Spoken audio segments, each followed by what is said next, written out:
Okay, so good afternoon, everybody, or good morning, according to the place where you are connected from.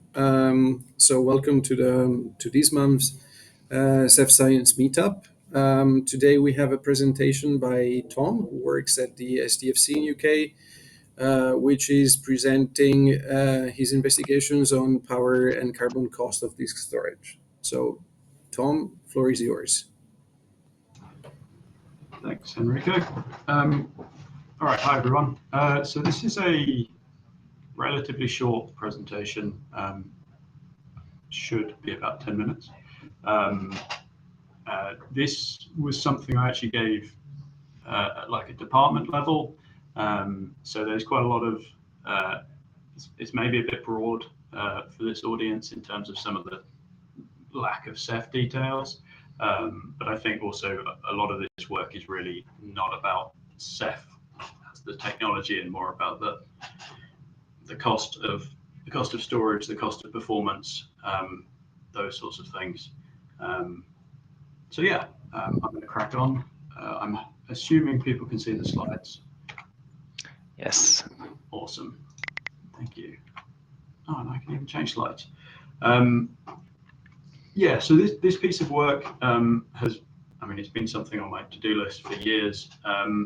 But we run two classes of Cephfs storage in our department. A sort of medium hard disk drive based system and a slightly higher performance. It's still Ceph, but a flash based replicated system for the slightly more exciting use cases. For the HDD one, I think the cluster itself has been around for about 6-7 years now. And we're always very cautious about increasing the size of the hard disk drive. I mean, 8 terabyte hard disk drives aren't big anymore. And this caution is obviously coming from the performance per terabyte available. This is a very general purpose HDD based cluster. There are a lot of relatively interesting use cases on it. And sometimes it can be sitting quite close to that sort of the IOPS limit that we start to get concerned about.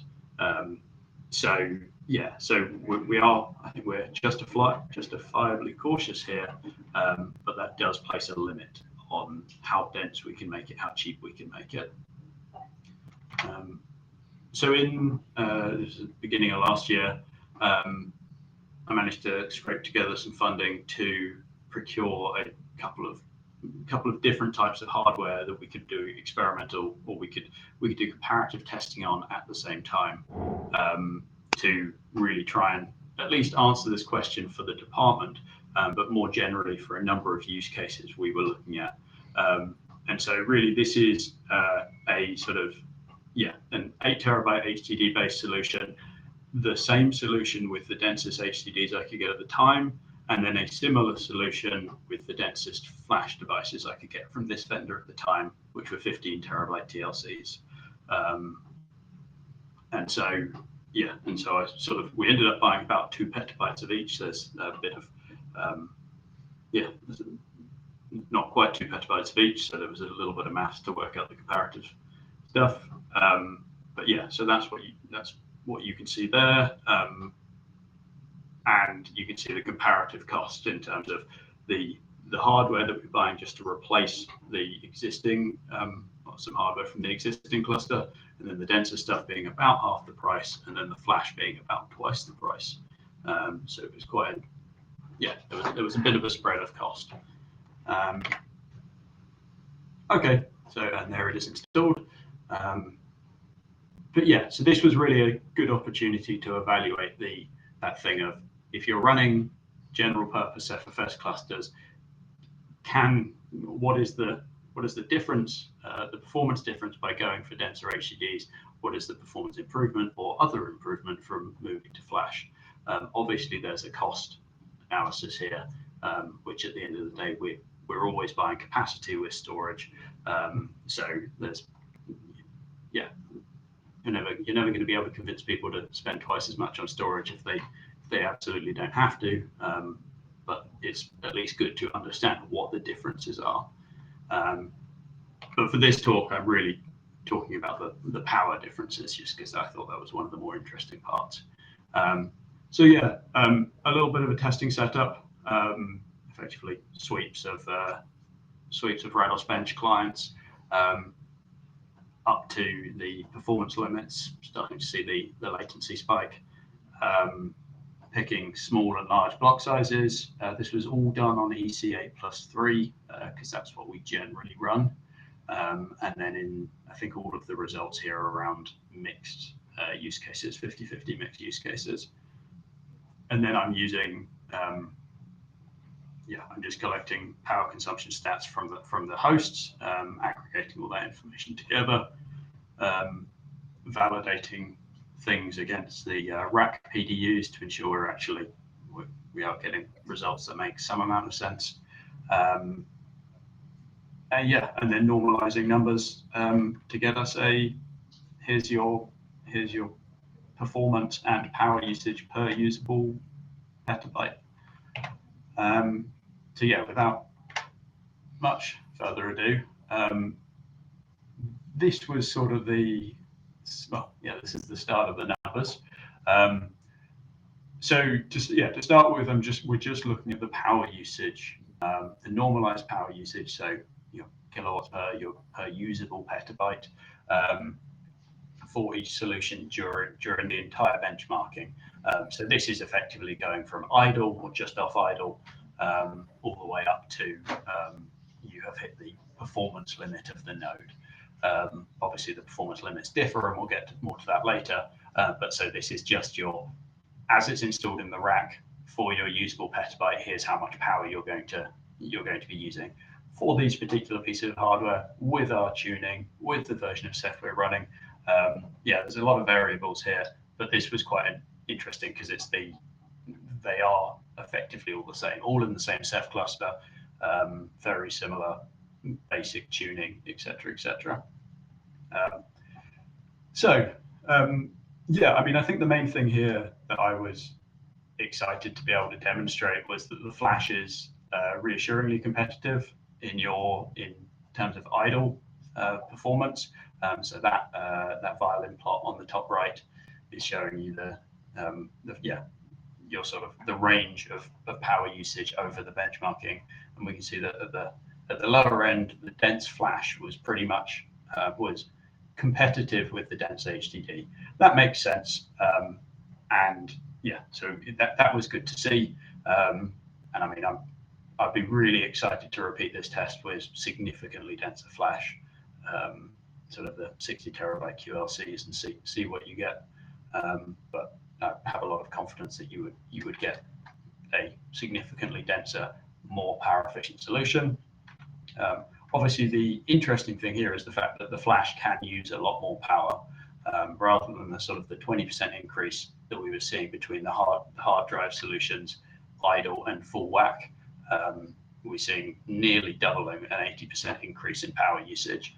That obviously has implications for your, I guess, data center layout, but also it's interesting to consider, is that increase because you are getting more out of them? The obvious answer is yes, but it'd be nice to be able to quantify that.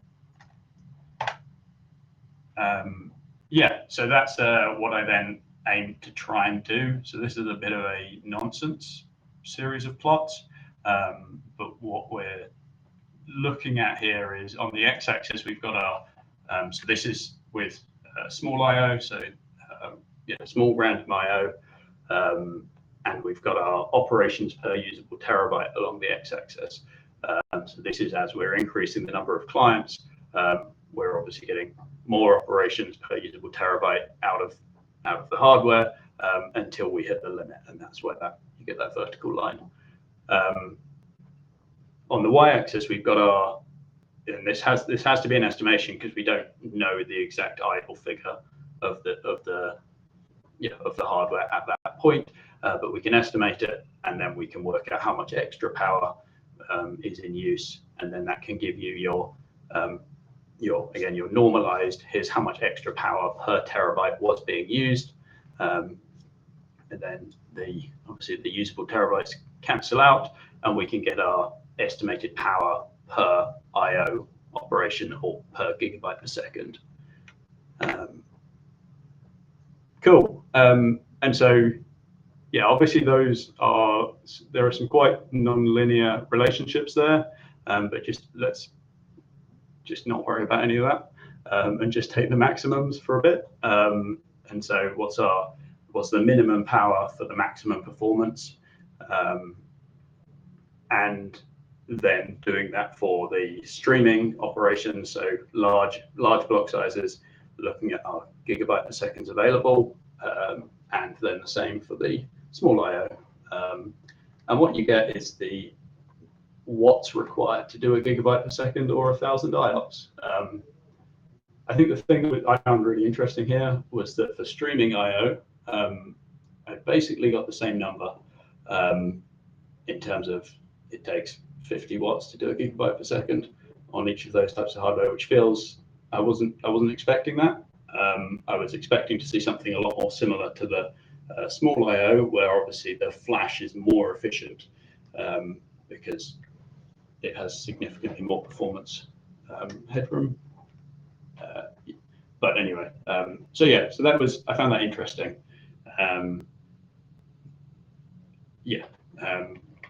I feel like I had another point there. Anyway, let's not worry about that. So finally, tying that back into thinking about carbon cost, because that's what we like to think about these days.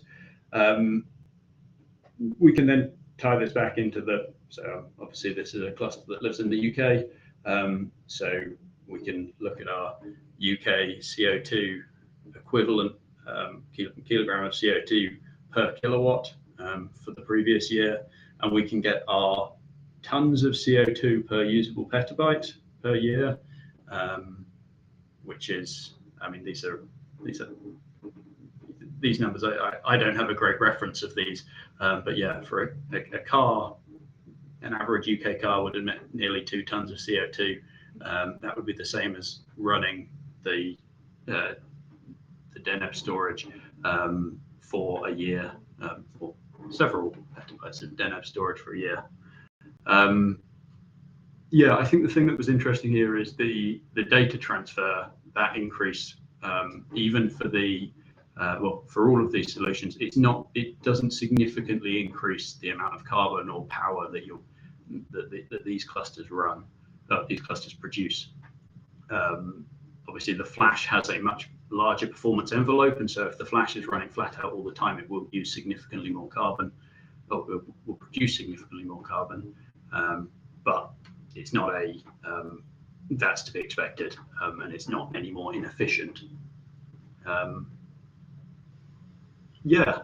So I think that's about all I had. As I say, it was quite a short little, it missed a lot out. But yeah, so any questions, thoughts? This is ongoing work. I have a lot more to do on this to turn it into something that, something that I think actually is repeatable and reliable. But yes, I'd be interested to hear any thoughts or questions.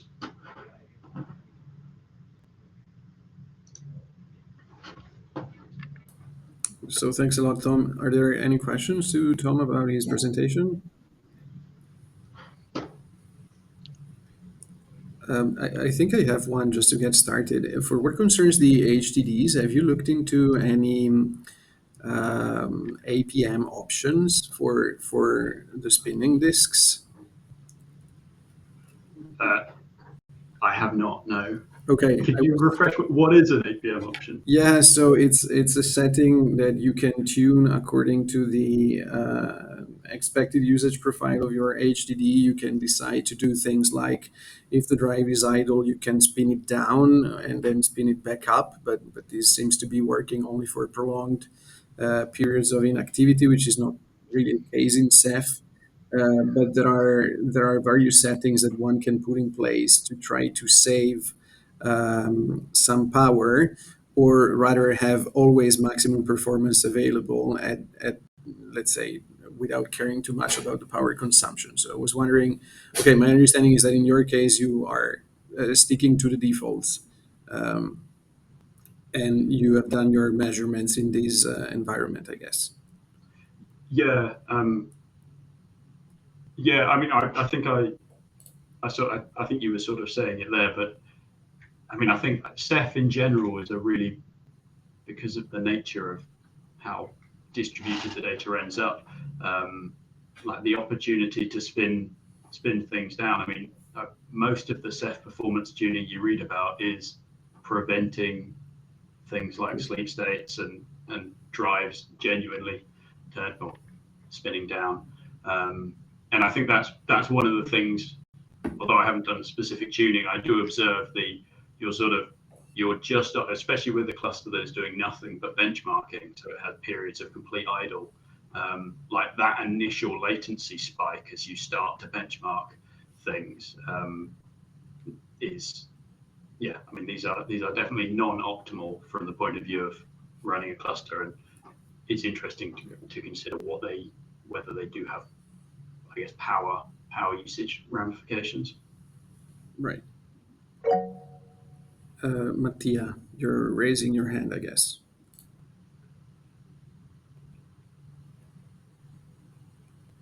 You're muted. But you're muted. We cannot hear you.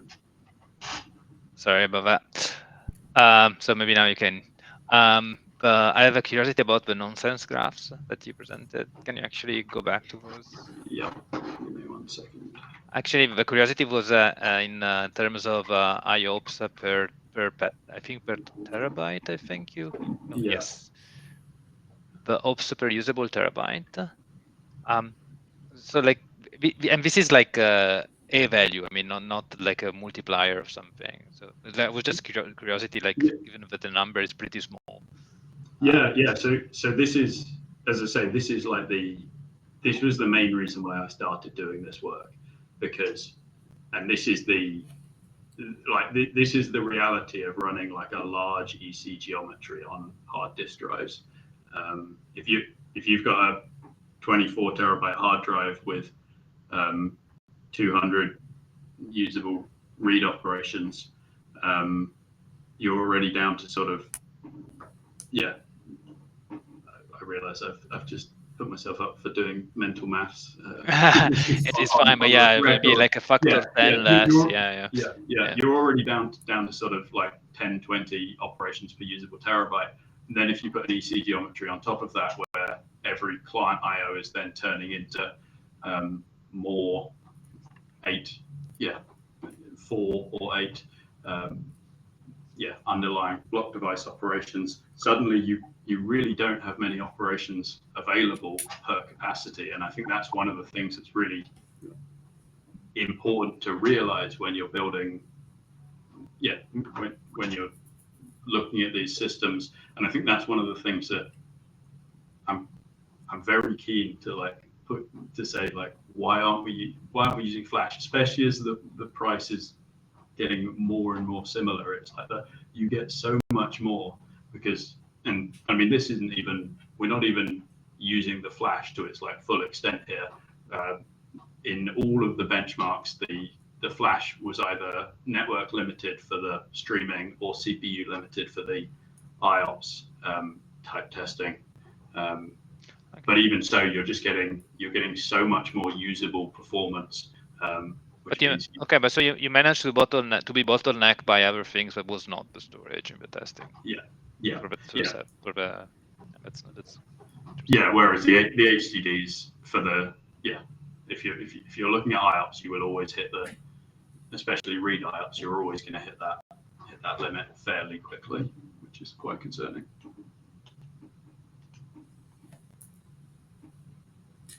I have a question which is somewhat related to this. I think that in one of your previous slides, I don't remember the number precisely, you were showing a picture of a couple of racks in your computing center, saying, I'm using 2 racks. There you go. You have 10 boxes for regular HDD and 5 boxes for dense HDDs. Is this a concern for you? I mean, this is also somewhat related to performance and flat number of operations that you can get out of an HDD, while the capacity of the HDD is ever increasing. So, um, are you also considering some other dimensions of the problem, like in the event of a failure, how much time would it be needed to go back to health OK? Or when you're doing, I don't know, heavily scrubbing, how much is this impacting the performance that the cluster is delivering to clients, et cetera, et cetera? Yeah, I mean, I think absolutely these are all side effects of the same problem, which is the HDDs are not getting any faster, but they are getting denser. And as you say, there is more capacity in the five dense DNF nodes than the 10 regular DNF nodes, but there's half the spindles. And yeah, and so as I say, yeah, the original DNF spec was 4 terabyte hard drives, and we had like a big discussion and tried to do as much testing and never really got there. But it was just we need to increase the density, but not understanding the implication of it. So I think this is, absolutely. I think. Yeah. Okay. Any other questions or comments to Tom? Do you see the results that you have so far kind of influencing any hardware purchases going forward, or not at this point? Yeah, I think, I mean, as I say, this is kind of the very much initial results. I should have put a big old caveat somewhere. I took them out for this set of slides. Yeah, this was sort of thrown together over a few weeks of testing and then staring at the numbers for a bit. I mean, I think what it's done is the concerns we had about increased performance for like a general purpose, increased hard drive size for a general purpose HTTP-based CFS solution, I think appeared to be reasonably well founded. As expected, if you triple the capacity of your hard drives, you have a third of the performance in most metrics. And for us, I don't think we're comfortable doing that.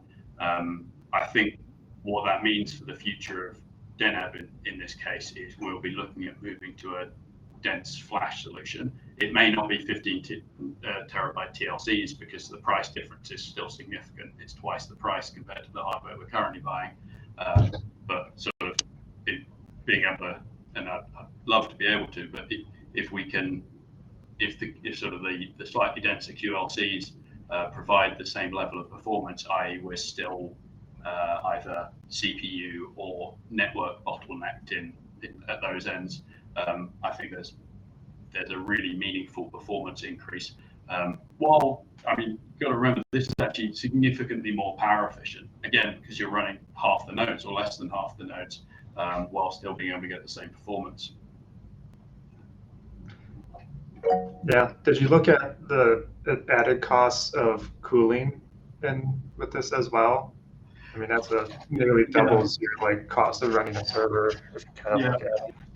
Yeah, I mean, so the interesting thing here is, looking at that plot, although the dense flash can use significantly more power over its like base level, it's still not even close to the idle level of the 8 terabyte hard disk drive solution, which I think it was the thing that I was like, people always talk about, like, well, it's going to use loads more power at the top end. It's like, yes, it will, but I mean, if you're speccing it with sort of eight drives per server and loads of CPU, then yes, you're going to be able to, you're going to use lots of power for whack. But if you're speccing it for the capacity and you've got sufficient CPU and sufficient network to replace what you were doing as hard disk drives, I think the difference is less significant.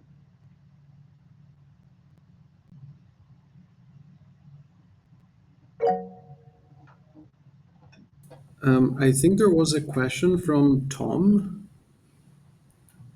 I did have a question, but I think it's pretty much covered. I mean, essentially, I was going to ask whether the cooling and the power costs would offset the additional investment in the capacity. Yeah. Yeah, I think I've got a few. This has gone through a few iterations now. These numbers are very much not final. These are somewhat representative. But I think, I mean, one of the interesting things here, which was the difference between the regular DNF, the 8 terabyte HDD, and the dense flash solution. Yes, you're paying significantly more for the underlying hardware, but in terms of sort of ratios, the light blue, you are actually, in terms of UK energy pricing at least, you're paying half the amount of power, which in terms of yearly running costs is actually quite significant compared to the yearly hardware costs. So it's obviously, it doesn't offset it completely yet, but as I say, this is all about that. What is this going to look like with 30 terabyte QLCs or 60 terabyte QLCs, where we could be running, instead of running half the servers, we could be running a quarter of the servers, or even less. Yeah, thanks. Thanks.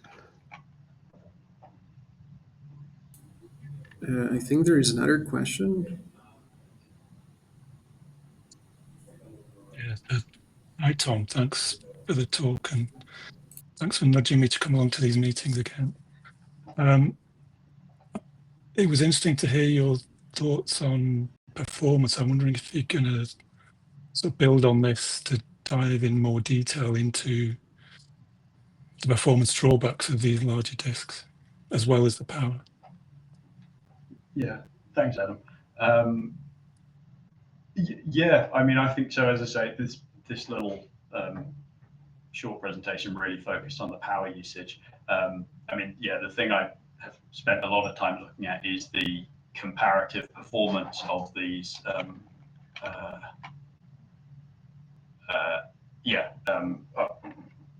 Comparative performance available with these different with the different hardware solutions, because this is really this is sort of the thing we don't see when we're buying hardware. Obviously, we sort of understand it, that there's always going to be more performance available, but I'm often not sizing the solution for the available performance, and we're just assuming it will be there as a byproduct of the fact we've got to provide 10 or 20 petabytes of storage. I think this is something that I've done quite a lot of. I've done a bit of looking at, and I'd like to do more analysis of. I think one of the things I haven't done yet is looked at different EC layouts. I really like. I mean, I think again, I'm reasonably confident we know what the answer is going to be, but looking at that difference between 8+3, 4+2, 2+1, and obviously seeing that relationship of what are we actually. 8+3 is, I think it is fairly aggressive, especially when you're doing it on HDDs. Yes, you get a slightly lower storage overhead, but at what cost, at what performance overhead? And yeah, thanks. Yeah.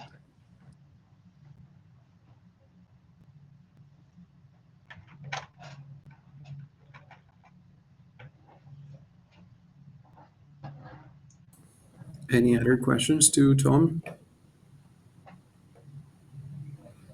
I've seen a few notes in the Etherpad, so I will just switch to these ones. Going from top to bottom, there was a question about skipping Reef, which is going to reach soon its end of life, in the context of an upgrade for RBD and CephFS from Quincy. So I guess the question is, has anyone jumped from Quincy to Squid, and how was the experience?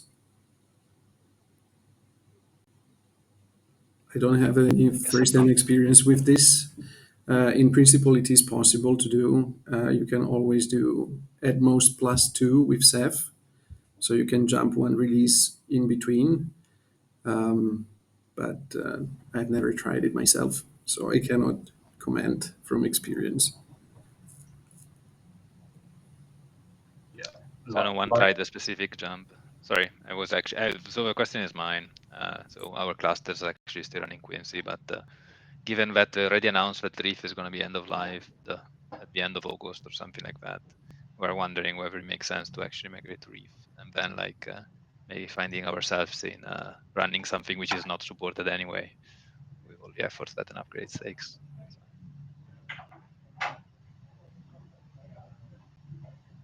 Yeah, I was just going to say, I think we're in exactly the same boat of being on Quincy, currently doing our ER9 upgrade. So, yeah, I'd love it if someone else had done it before us. So I cannot comment about this specific jump, but what we did is a jump from Octopus to Quincy. So also with skipping one release. And this worked really well. Also I would never do any more a direct upgrade. And also we included an Ubuntu upgrade all in one step, and it worked really nice.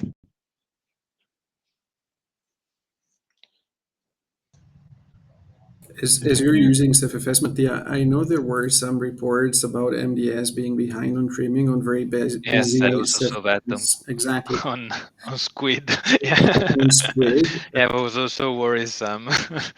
So there are if you message in the mailing list, if Right. other people have seen them about people having issues, or at least actually having warning messages on Squid with CephFS. Yeah, that's not really giving a lot of peace of mind either. Yeah, I don't know. I don't know if this is fixed in 2.3.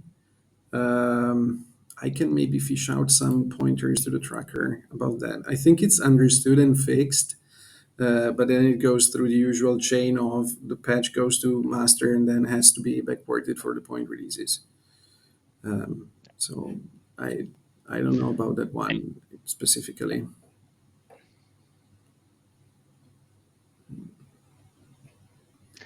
Just a follow-up question. So anyone running Reef and being happy with it? Or we're still all stuck in Quincy? Or prior? I have a test cluster. Running. It doesn't count so much. We've been happy some with on Reef on multiple which are fine. clusters for a while. Yeah. Okay. What's that? And using both CephFS and so the backends you're using are like everything or specific ones? Purely CephFS in our case. Okay. Yeah, so we're using it for RBD and CephFS. It's fine. Good. I won't mention the one that's still running Pacific. Are you Still got a Joule running. Are you using mclock in Squid, or somehow you changed it back to WPQ? Your Reef, you mean? Because people were talking about Reef, I think. Yeah, sorry, Reef or Squid. Yeah. We're using mclock on all of our Reef ones now. We did go back and switch to the old way. I can't remember if that was while these were still Reef. But then I did that and tried to, run with default modern using mclock, and there's times where it's good, there's times where it's bad. But overall we've learned to live with it. Yeah.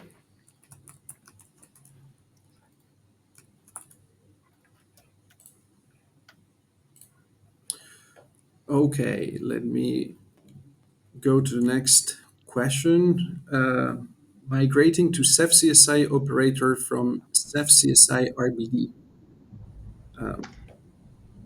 Yeah, that was me. I was just Right. curious if anybody's had to go through that since the new CSI operators seems to be a pretty new project in the Ceph ecosystem.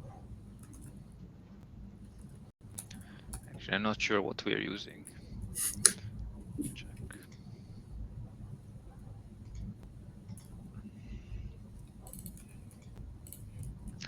No, we don't count. So we're using Ceph through Cinder, so we don't count. This is, I think, this operator is direct access to the Ceph cluster, right, from Kubernetes. Yeah. It's not mediated by anything. Yeah, no. In our case, we are actually mediating it through Cinder, so from the stack Cinder. Gotcha. Experience with that. I'll give it a go, and I don't know, maybe I'll report on if it's a failure or a success in the next call. Sure.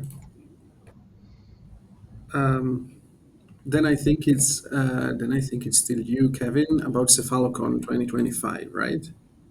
Yeah, I just do that in there to make sure people were aware of that's happening in October, late October, and Vancouver. So hopefully some people can make it. Just a reminder. Yeah. Very definitely. cool.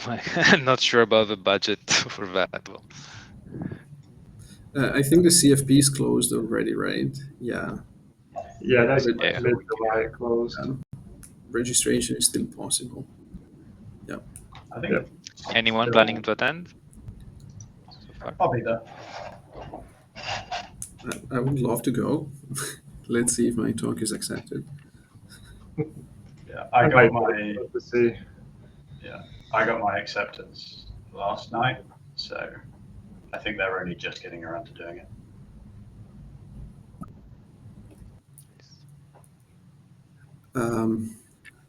Fourth question, physically relocating Ceph nodes while retaining crash mappings.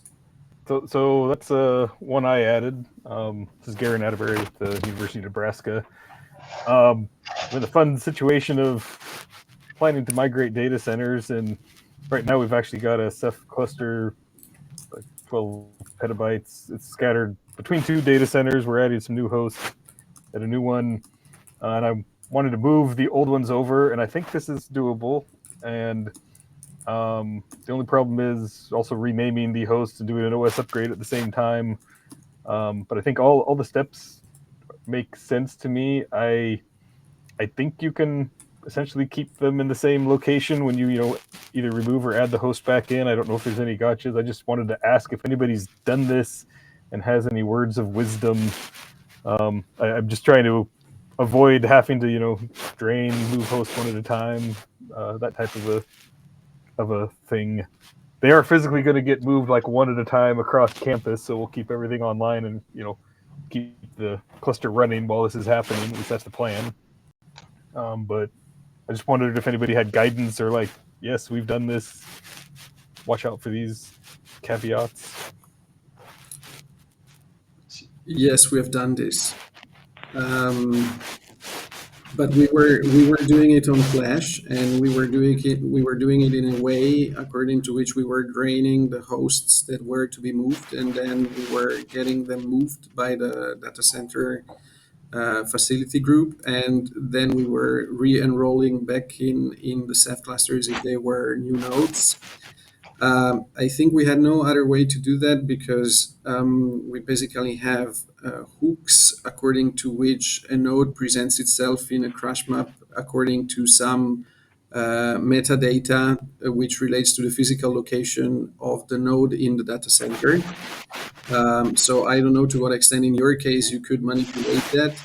The other thing that was a bit of a killer for us was that the nodes were changing their names and IP addresses. So yeah, so we're changing names and IPs as well, which is where the trying to figure out how to get them to come back in the same spot was essentially the question. Which I'm sure there's a way. I'll figure it out. The crash map doesn't actually care about the IP address, right? Like the No, OSD in theory. just whenever it comes back up, it would just bind to. Assuming you haven't got a crush location hook that is going to move it around in the crush map, it's just going to come back with a new IP address, but still be in the same crush location. And But Unless doesn't that's the wrong. host name play into where it gets inserted in the crush?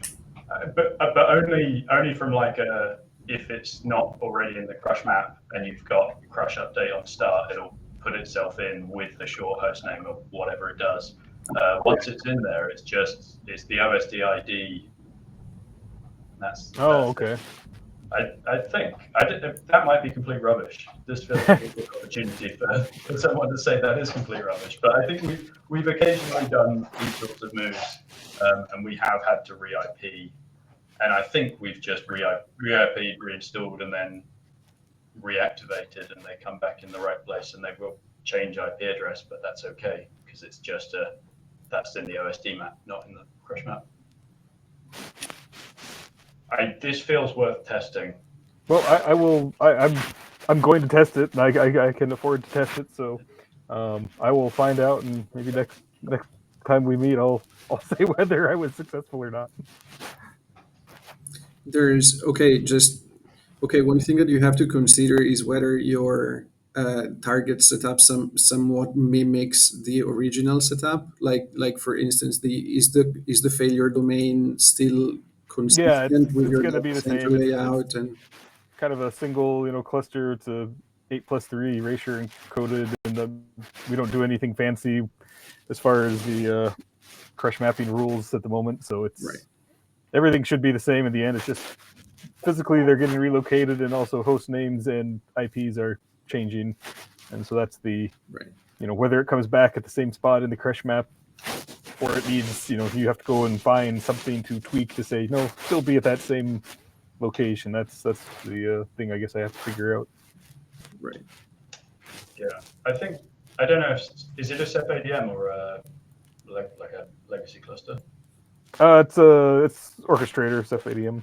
Yeah, I mean, I don't know if Ceph ADM does anything exciting, but if you don't have it, then as long as you have crush update on start set to false, which might be the default, like things shouldn't move around in the crush map when they reboot, and that. Yeah, I mean, as Enrico saying, like you are going to end up in a slightly weird state where you have inconsistencies between actual host names and host names in crush maps and stuff. If your names are changing. Yeah. But again, that can just be resolved after the fact because it's the bucket ID that controls placement rather than the actual name. All right, thank you. That's good information. I will pay attention to that. One last thing. So from operational experience, before doing any major, removals or moves in the crash map, you may want to set no rebalance, like CephOSD no rebalance, so that if something goes woo, you get a ton of misplaced objects, but the objects are not actually moving. That's typically quite helpful. And on top of that, there is even a tool out there which is called appmap-remap. It's a Python script which is very helpful because when you do things like this and you get the woo effect because you get 98% misplaced, as it happened to me last week, you have a way to pin the PGs back to the OSD where they are, and therefore you go down to 0 misplaced or pretty much close to 0 misplaced. So you pretty much have a way to roll back. Now, it is not said that this is correct. So, for instance, if you turn then the other thing that you should do is to turn the balancer off. Then when you eventually turn the balancer on again, it may want to move some data around. But this is typically more controllable. Yeah, I've been using the PG remapper from DigitalOcean instead of the older one. I think that's roughly the same idea, the same concept. Yeah. Yes, correct. I've used that quite heavily in my shuffling of things already. So, yep, all good points. Thank you. Yeah. Okay, thanks to you. I see there are a couple of additional questions being written down as we speak. Okay, Tom, please. Clark. No, that's my bad. I just all right pressed out instead of the chat. Sorry. Okay, never mind. So I'm reading the next one. Any tricks to get Ceph ADM to finish up the replace of the disk, even So though let me actually explain what I mean when I then brought the question in a different manner.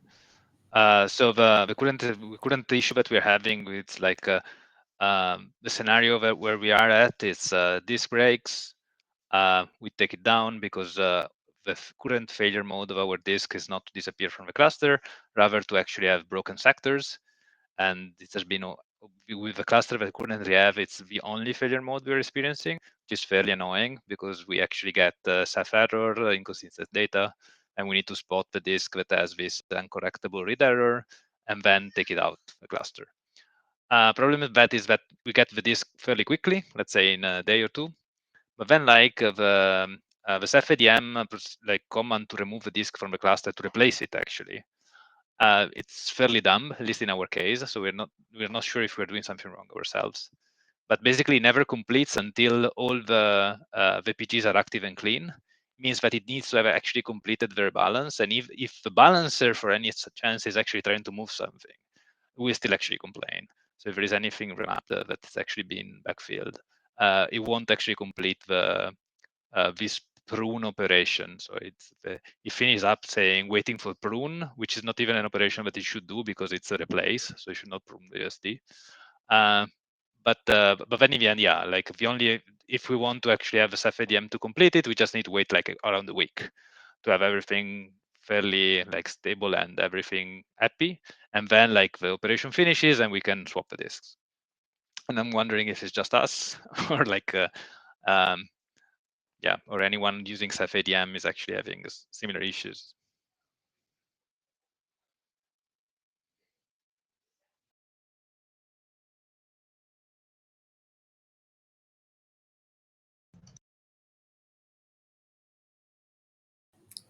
so I think I hit something recently with Ceph ADM. So we're not using Ceph ADM on our largest clusters. I think I have hit something similar on a smaller cluster, which had to do something about OSD being replaced rather than just disappearing from crash and therefore wanting or not wanting to update the crash weights. But I cannot really remember at the moment how what was the problem and how I fixed it. Let me look a bit further. If I find something, I will add it to the Etherpad. Yeah, I can also add the command. I need actually a console that I don't have. Anyway, like I'll update the question later. But I guess like no one find themselves in our situation. And like, sorry, as a side question, I wonder, like, is this failure mode that we're experiencing something that also the others are experiencing with HDDs, or it's just us and our vendor that has this peculiar failure mode? So it's the failure mode that Ceph cannot really manage itself. That's the annoying bit. So, If a disk so disappears, Ceph actually rebalance. But if a disk just start not responding to read commands, Ceph is none the wiser, and it just reports the PPG is inconsistent. We have seen that. But if you, okay, I was wondering if you run Quincy, you have this new warning thing, Blue Store's low operation, which you can tune like how many in a given period of time. Does it ring any bell? Like this is basically centralizing what you would typically see in the OSD log as very time consuming transactions in Blue Store. So we can actually take a look. I'm not sure if it's like time-wise they are. So like yeah, if the timeout is what gets it by the system. So our main debugging or identification mechanism is actually the kernel log or the message. We don't even use Ceph logs for this because we have the sense error in the kernel log. Right. and are you seeing that ends up as an inconsistent placement group due to the read Yes. error Yeah. on deep scrub? Exactly. Yeah, I mean, So I guess. So I mean, I guess this is. I don't want to say this is really common, but like this on our larger cluster, we'll see a sort of a couple of inconsistent placement groups a day type thing. mostly due to sectors that have gone bad and need to be rewritten to force a remap.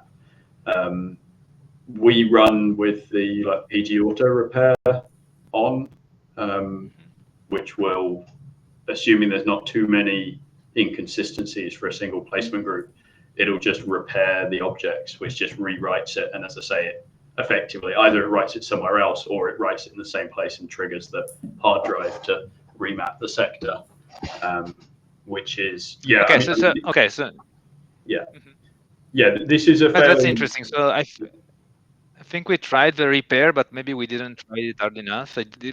Or maybe our hardware is actually not not as good. But I actually be sure to try the PG auto repair, the PG repair next time. It seemed like that our drives, when they get in that situation, don't really recover in any meaningful manner. But like I don't think maybe we didn't try hard enough. So it's worth a shot. Yeah, I mean, so we have sort of auto repair will just kick in if there's only a few inconsistencies per scrub. If it starts to go over that, or if we start to see you may see like the too many repaired reads on OSD type warning messages. Or I mean, we have our own monitoring of like how many read errors, smart health status, etc., to try and pick up on it out of band. And then sort of if the auto repairs aren't dealing with it, but the disk is still not obviously failing its smart health check, we'll tend to just go for a redeploy. So put a new OSD over the top, force effectively the entire thing to be rewritten. That will either fix it or break it to the point where we then get it replaced.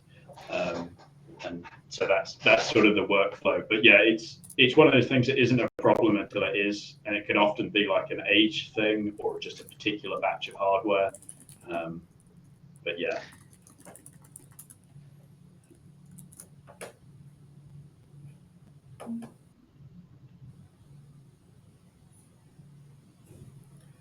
Okay, Tom, I think the last question in the Etherpad is from you. Where are cluster logs sent to the monitors? Is it safe to turn off?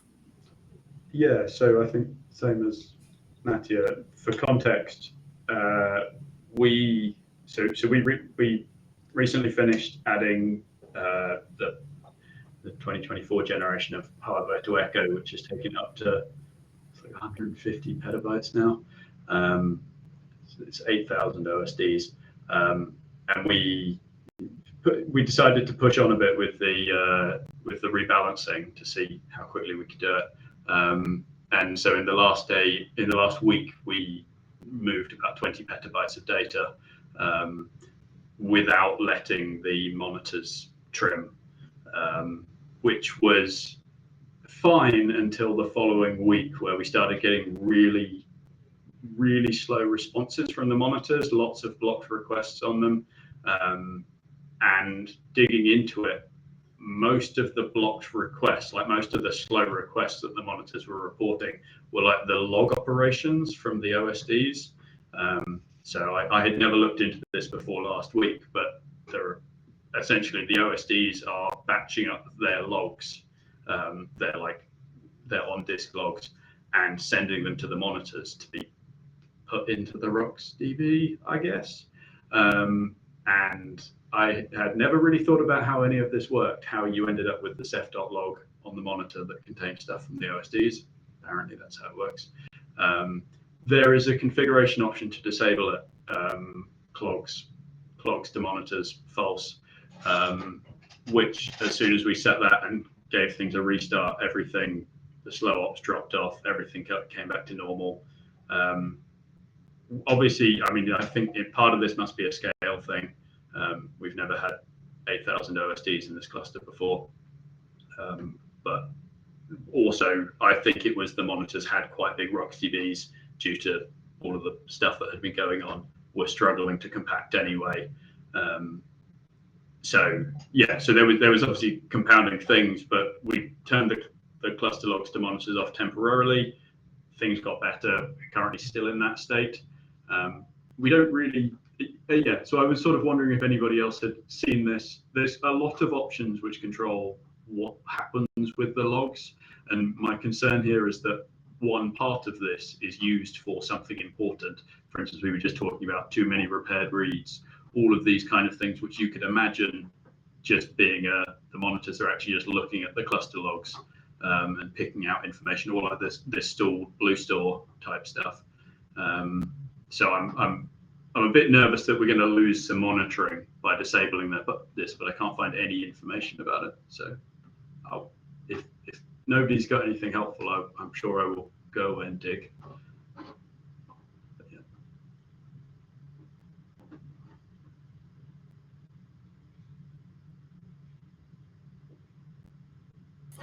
Sorry, Tom, just for clarity, when you say monitor log, is this cephmon.log or ceph.log? So as I understand it, this is the mechanism by which OSD and other daemon things end up in the ceph.log on the monitors. So we have disabled cluster logs to monitors, and there's now an awful lot less going on in our ceph.logs, which is possibly also going to mean there's less going. I haven't actually checked. I should check, but like the ceph -s and stuff like that.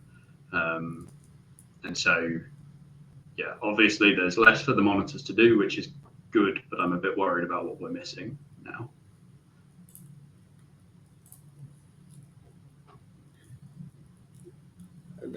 I've never hit it to a rate that was becoming problematic. So I don't precisely know how this can be mitigated. I remember that in some very old, very old, it means some Pacific releases, there were like the scrubbing became suddenly more verbose than what it was used to be. And therefore logs were filling up quite faster. But I don't think it's related to what you're actually seeing. Oh, thanks for the link. Yeah. Yeah, I mean, this was obviously there was a bunch of stuff going on when we hit this problem, and this seemed to make it better. Now we're back to stable running, we can probably re-enable sending clogs to monitors. But yeah, I mean, it's sort of if this is something we're worried about at this scaling level, I'd maybe rather leave it off. One of the things I found interesting was that the reading around, who are they? Is it Croit? I think for the Croit deployment of Ceph, they disable the cluster logs to monitors, which I don't know why they do that, but it gave me a bit of confidence, but not very much.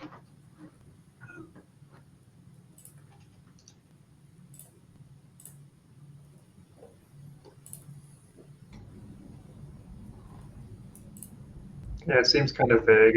There's not more tunables of what exactly being able to say send metrics to the monitors, but not info, or yeah. Yeah, I was actually curious to see what were in hours, and mostly it's just a scrub start, scrub finishes, and some debugging info. But actually, they all mark as debug the message severity, so maybe here it can also be tuned some other ways. Yeah, I got very confused digging into all of this. Obviously, we were in a bit of a panic because we had a mostly non-functional cluster. But yeah, there's a lot of options to tune around what's actually going on at the general logging level.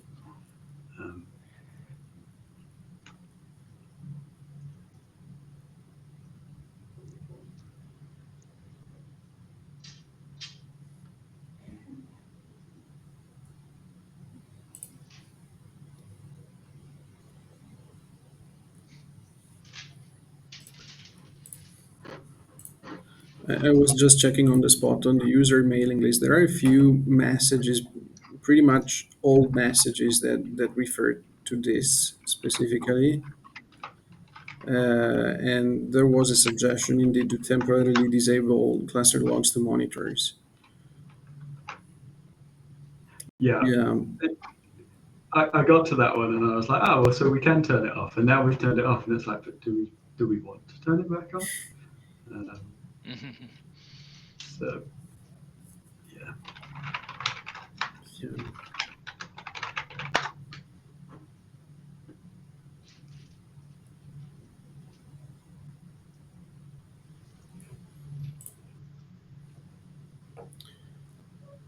Okay, I think there is a new, I know, seeing frequent PG inconsistencies. This we have already discussed. And we are reaching the 1 hour of the meeting. So I'm very happy to stay and discuss further if there are other questions or topics that anyone would like to bring to the table. Anything else you wish to discuss?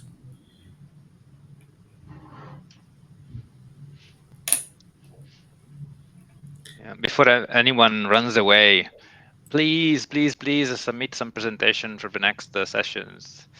It can be like, yeah, Tom's 10 minutes became enough an hour presentation, but it can be really 10 minutes. So it's it can be like really like a couple of slides or something you're trying out, or like, yeah, some crazy idea or stuff you're doing with stuff.